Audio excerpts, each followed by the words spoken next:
Everybody get up, it's time to slam now. Come on and slam, and welcome to the jam. Come on and slam, if you wanna jam.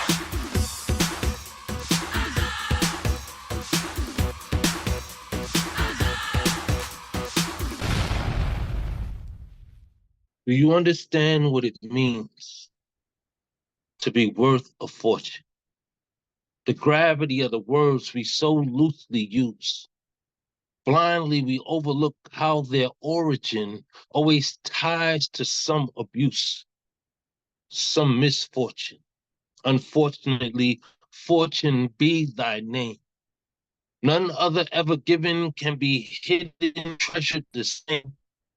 No last name in his claim. His tag will be what deeds. His build would deem success, equivalency. His cell memories will never be free. His bones will know what slavery means and how it would uniquely change, even in death, had to play in the preserved mind, had to ingredient matters time. Dr. Preserved Porter, slave owner out of Waterbury, Connecticut, who just so happened to own a slave by the name of Fortune, a strong-backed Black man, along with his family, lost to the reality of American savagery. You don't know a fortune till they stake your life on it, till they throw away your name and name you the bag, gold your position in the mind of men, of what generational wealth is. Do you know what it means to be worth a fortune? Worth the remains of a slave man they named Fortune? To have a slave master that won't let you die, that when you indeed do, value you so much that he'd sell off your family, spare them the grief, the pain of losing what he himself will not let go, his fortune. For that's what he called him, fortune, in which he saw worth down to the pit, a core that would make him insightfully set to keep him captive beyond his end. His heart set on that which he had eyes for. How spared nothing must be the mind of preserved. How waste not resourceful must a slave master be. How kept must be a slave that he'd not let his body rest. Instead, Dr. Preserved Porter had a doctored plan, and with the remains,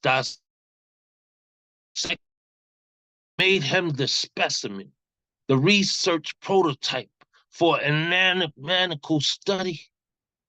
Do you know what it means to strip off the flesh, to carve down to the bone of a human being, to preserve the skeleton, then make study of suitable for education? Dr. Preserved Porter built a school off the proud bones of his deceased, yet still enslaved Fortune, worthy only of an engraving, a name change of Larry, like a rebrand on his skull. I wonder if Larry sounds like buried treasure rolling off of Dr. Preserved's tongue. I wonder if his bones, while they carve skeletons so boldly on wooden treasure chests, while skull and crossbone on maps marked for where hidden treasure is.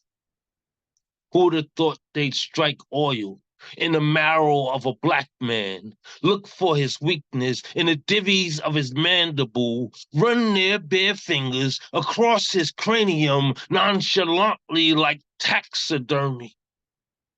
Same skeleton Preserved Porter's descendants over 100 years later would donate to a museum, as if to free themselves from the despicable legacy of what Dr. Preserved did. But his bones fell out the closet when a museum discovered the donated skeleton marked Larry was actually the skeletal remains of a slave named Fortune, once owned by Preserved Porter himself. And after 215 years of display, was finally put to grave. That's what it means to be worth a fortune. What it means to be worth a bone to pick. On stage, she reminds me of a bird climbing the sun. The flight of a bird is so beautiful to see.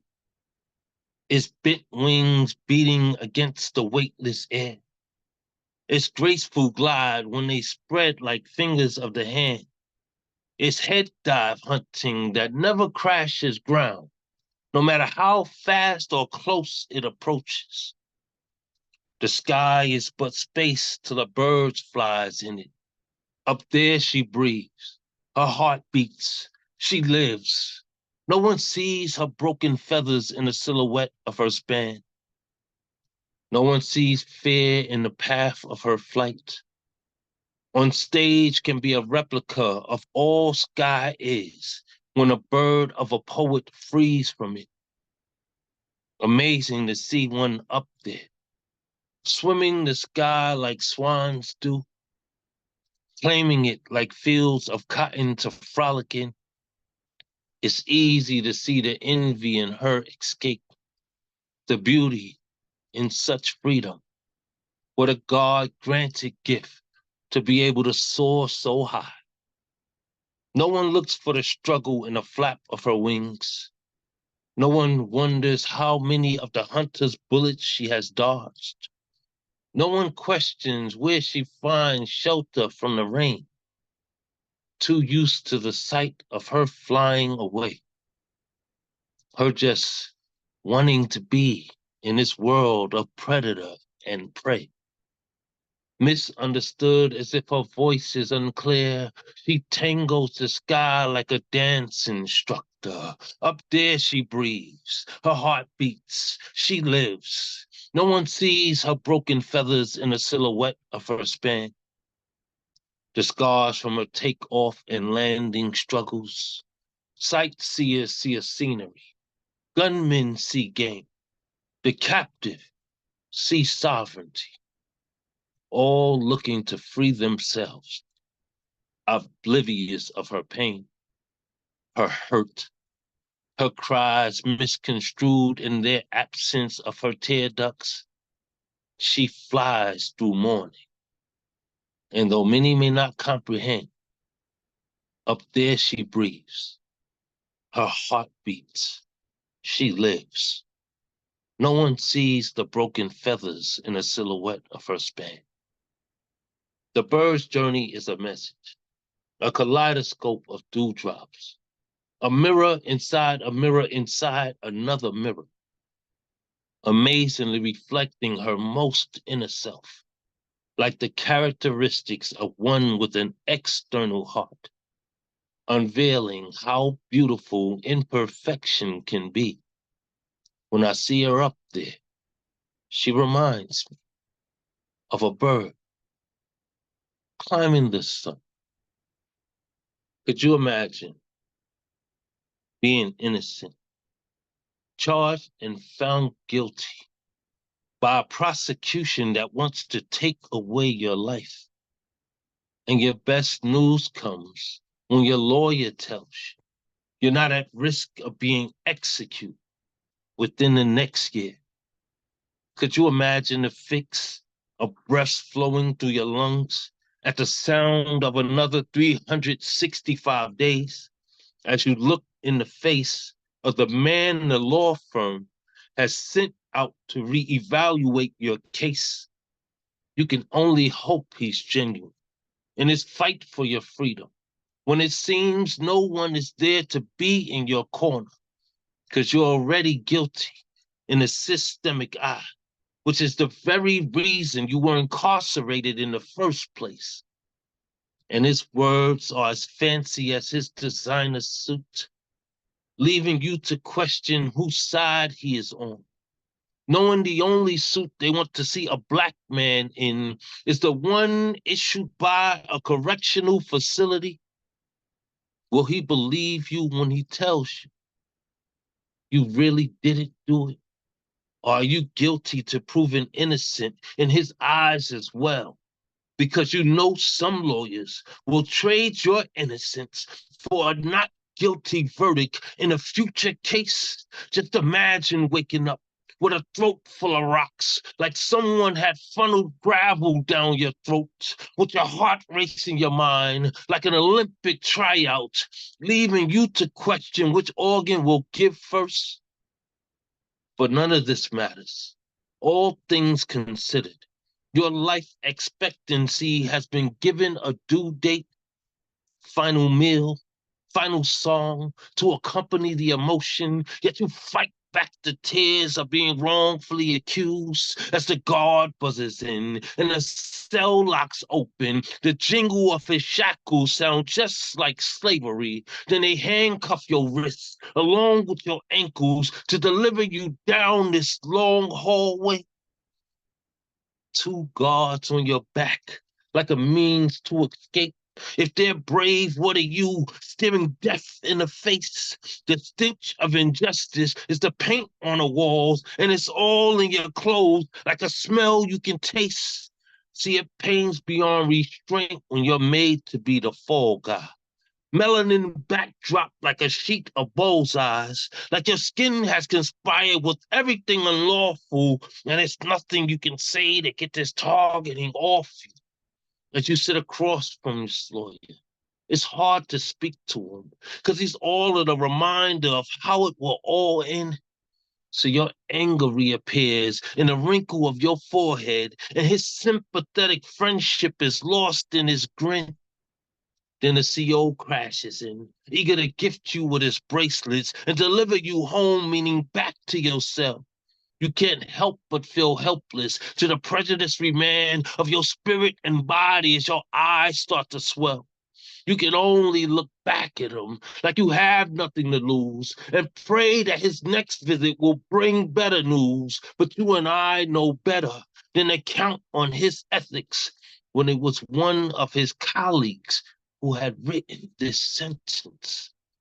Could you imagine being innocent? I'm the poet of my mind, which means I can't be trusted. Searching out to find, so the prints have all been dusted.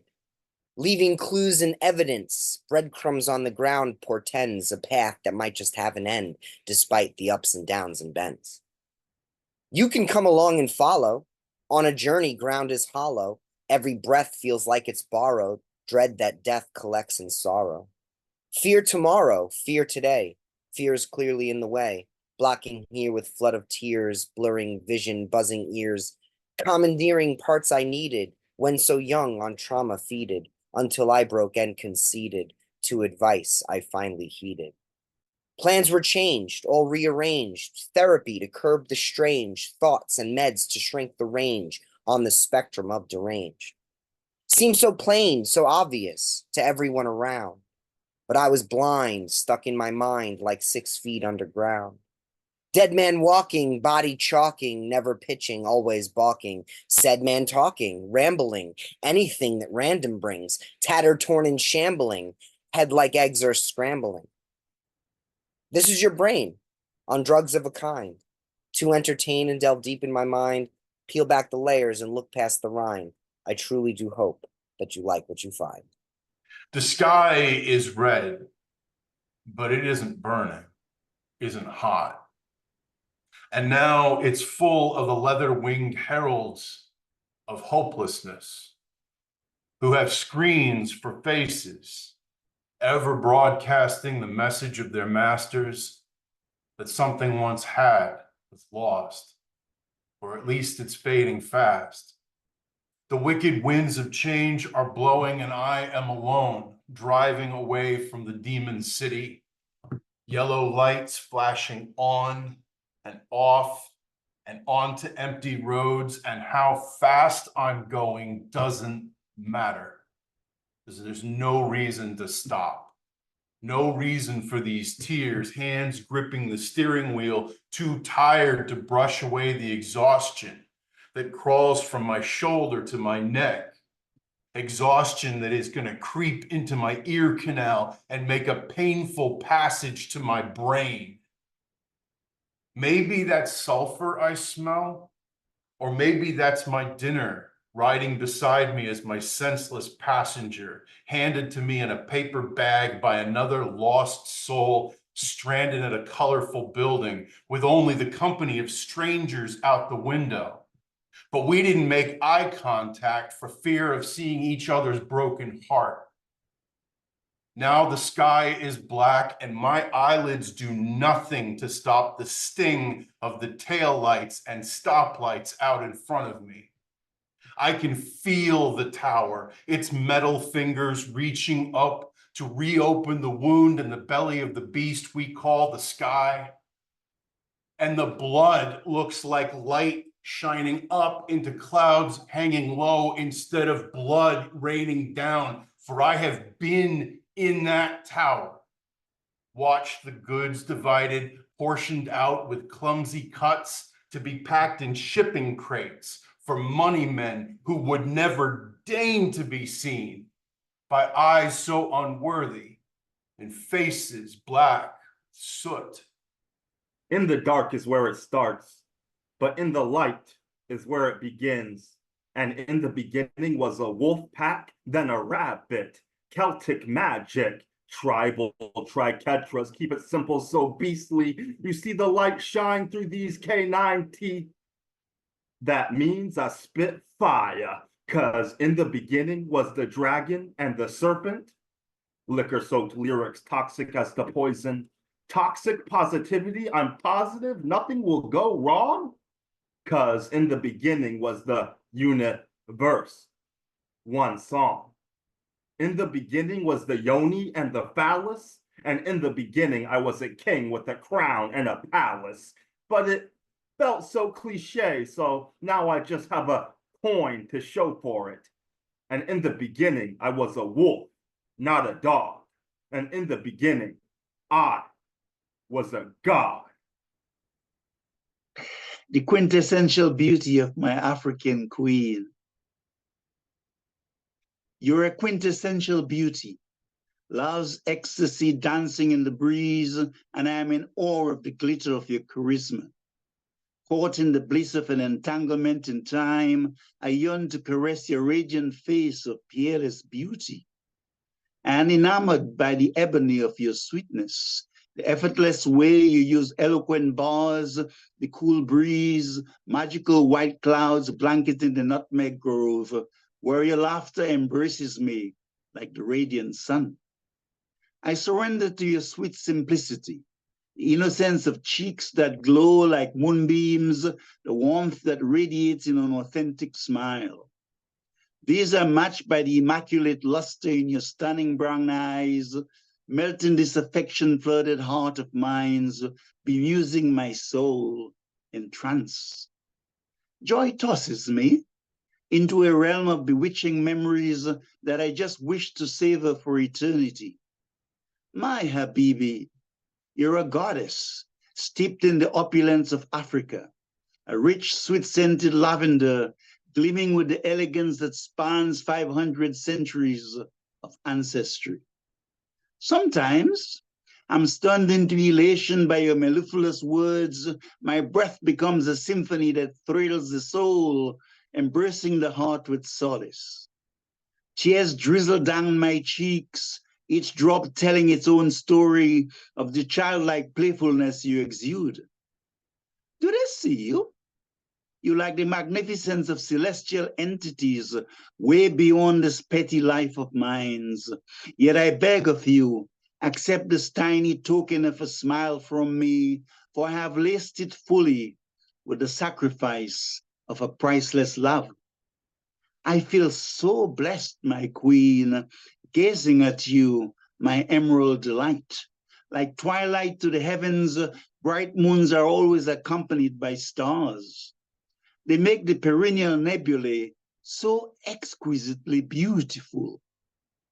Gone are the days when remorse and insecurity would cut into my mind like daggers. Today, the splendor of flowers pale into insignificance when compared to the grandeur of your resplendent beauty. I just love the way my heart sings in the presence of your majesty. Me, inebriated with the wine of drunken lovers, yet I can still hear the stillness of his beats entreating more, more. Oh, love, what do you need of me? I can use lifetimes to count the cascading flowers, if so be your wish. I am your lute, striving to blend with the melodious chords that pilot my fingers day and night. May you merge with 1,000 beacons, lighting the way in the tunnel of my darkness, erasing my fears and regrets forever. One gaze at you, and the glint of your eyes kisses my soul, only it's even more captivating, like sunset hues. Twilight dances while Orion sings, and the heavens tell stories of more promising tomorrows. Come, be the wings on my shoulders like Icarus. Perhaps we can find a golden path to the temple of the sun. Just one glimpse of your luster, and my heart dissolves in wings of light, dispelling the ghosts of mundane distractions. O Queen, can I touch the soft, tender, precious ebony skin that gleams like velvet? Can I create a brocade of the finest silk to adorn your cute feet?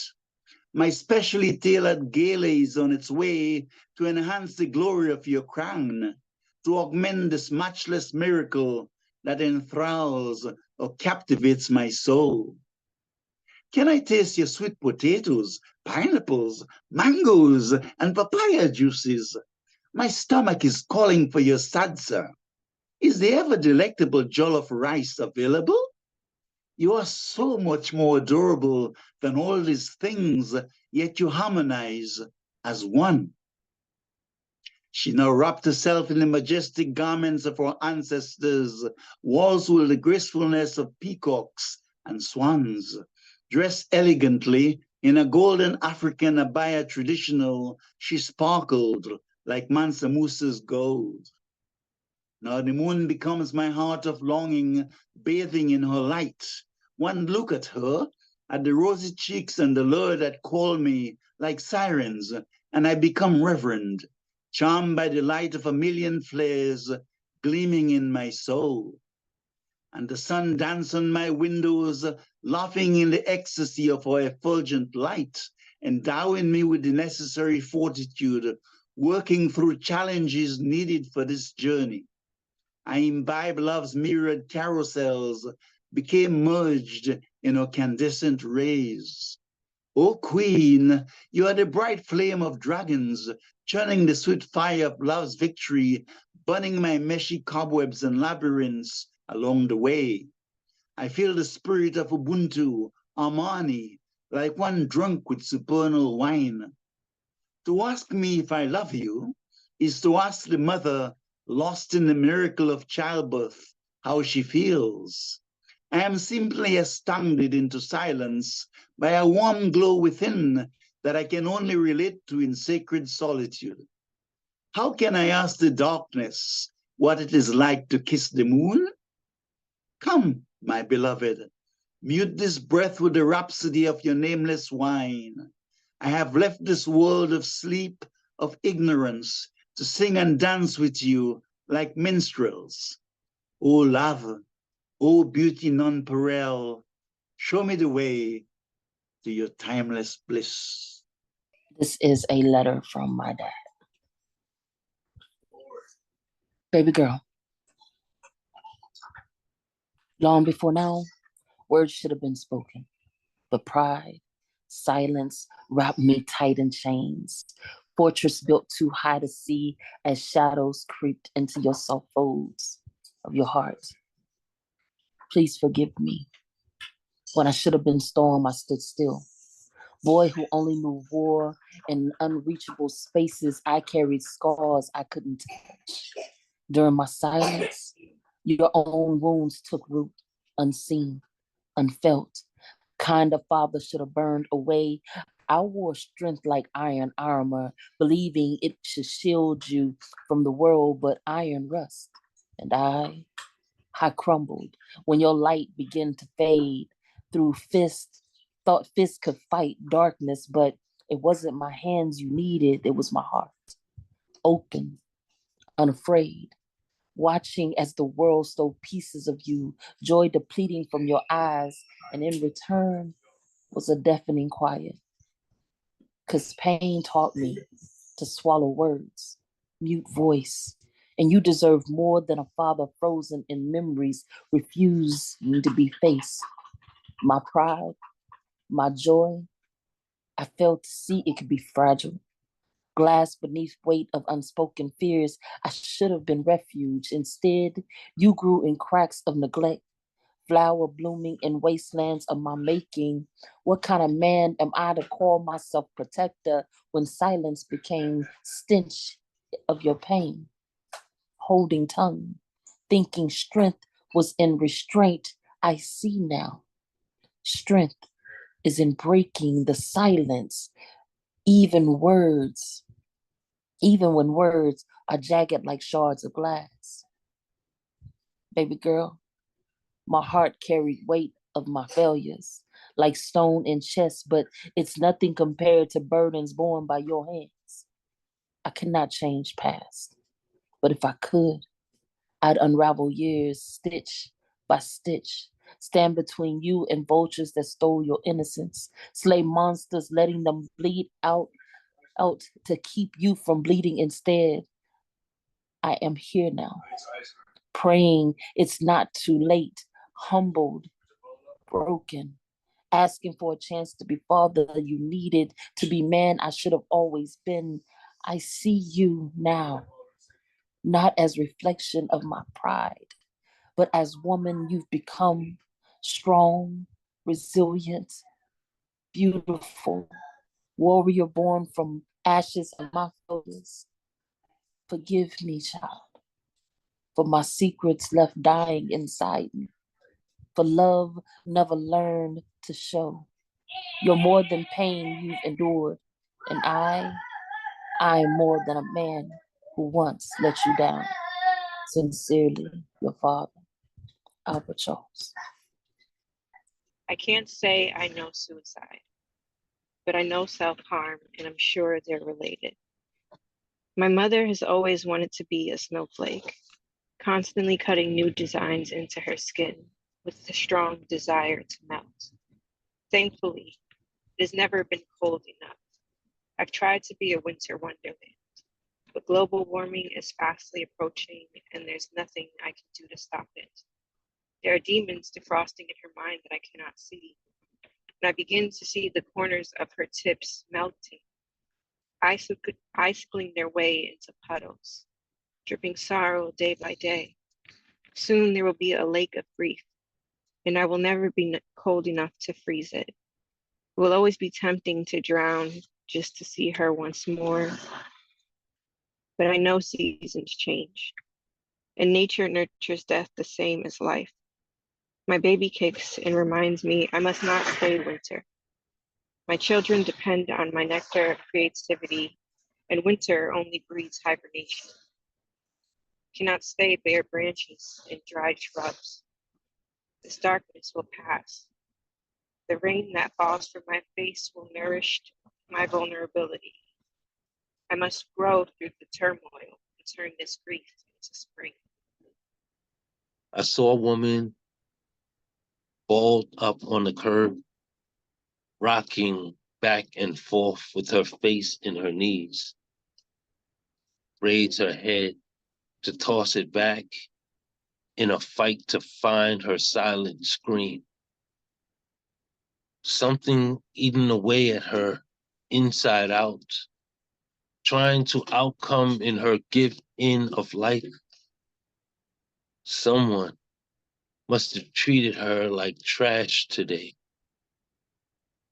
must have to make her find armament in a sidewalk, leaving only the headlights of passed-by traffickers to brighten her day. I watched her unhand herself as if she was nothing, literally pull and pushing her own arms open, rejecting herself like an ending relationship she hadn't gotten over, wearing confusion like a new purchased outfit. I watched her hold on like she was all her belonging. She squeezed herself with everything she had just to lose her bracelet of embracement. It appeared she was giving herself one last chance, feeling her own schizophrenic grasp. She again rolled her head back and called for a savior. Hands throw high up over her head. Night still awning the complexion of the sky. Her shine still paralleled her bend to concrete, the traffic flow beaming at her frowns like she didn't deserve to part her cheeks with a smile. She was surrendering all that she is to be found anew. Yet all she could receive in offering was the light approaching ahead.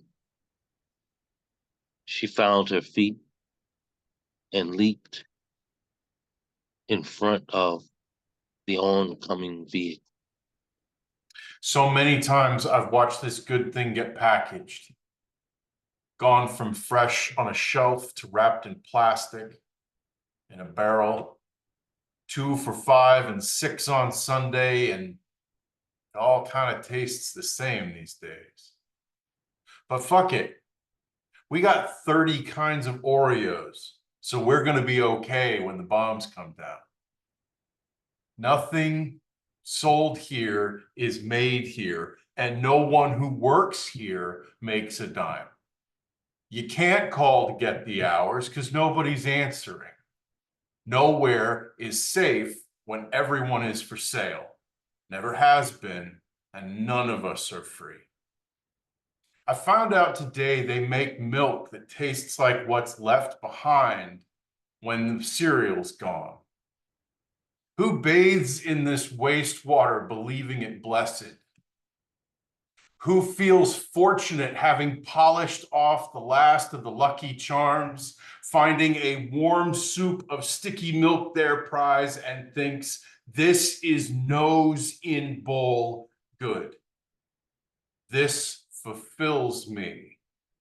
This validates a soul too many times emptied by too many jingles, too many reasons to put those hard-earned dollars to work. 2 boxes of smiles, 2 times divided, 3 times free, 4 times through the checking lane. No, you can't write a check. We don't do that anymore. We wear plastic chains these days. But fuck it. They gave me a payment plan. So we're going to get through this. One step, one day, $1, $2 at a time. I summon the deceased from your sleep. Bear witness to me to be redeemed. I am the real Hecate, Hecate. No GMO. I am the original mother maiden crone. I am what you become when you're full grown. Full moon, full mind, I bestow wisdom from ancient times. I am the tide and current. You're in the oceanic presence of the real Hecate, Hecate. No GMO. I'm the original lycanthrope, half moon, half palms, half paws, incomplete yet without flaws.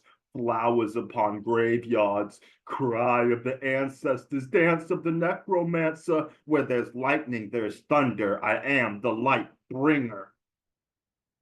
come hither. Look into the eyes of the real Hecate, Hecate. No GMO. I am the original goddess of the crossroads. New moon. I am the blood of martyrs on new shoes. Who knew? Hecate knew poetry. I walked through valleys shadowed by despair. Lost souls once held close to heart, placed on pedestals only to be knocked down. Felt weight of grief pressed against chest, yet here I stand, unbroken, still holding on to life. As darkness has tried to claim me on more than one occasion, depression's heavy cloaks have been worn far too many times. This wounded body's frail from battles within, taking hits left and right, but through it all, it still musters up enough will to push forward, even in stillness of my deepest pains. When hope seemed a distant star, strength was found in gospel of my faith. God's hands, a source of guidance when I could barely stand, carrying me when my legs finally gave in. You see my foundation's cracks, but they don't define me. With every fracture, a story of survival lies there. An overcomer's tale, testament of an unbreakable soul still overflowing with love, even when life tries to snatch away its joys. My soul may be shaken by loss, pain, and life, but forged in the fire is this spirit, my faith sealed in God. Each time I'm knocked down, my comeback rises stronger, gaining strength from 1,000 angels God surrounds me with. His love for me is undeniable, unwavering, relentless. So this journey is far from over. Healing's a path I'm treading daily now. Even though it's an uphill journey, I walk with God by my side, knowing no matter how hard storms rage around me, His blood protects me. And no matter what I go through, it will not break me. I was born whole. I am here. I am alive. And I am a child of God. This has been a taste of Southern Soul. The rocks you throw do nothing to a mountain. Even if you had a slingshot, you would never beat David. If anything, they just add to my majesty. I was built off pressure, friction, and heat. Should you persist long enough to cause a rock slide, you won't become a mountain. Just a pile of unsettled rock, loose sediment that can't support a foundation.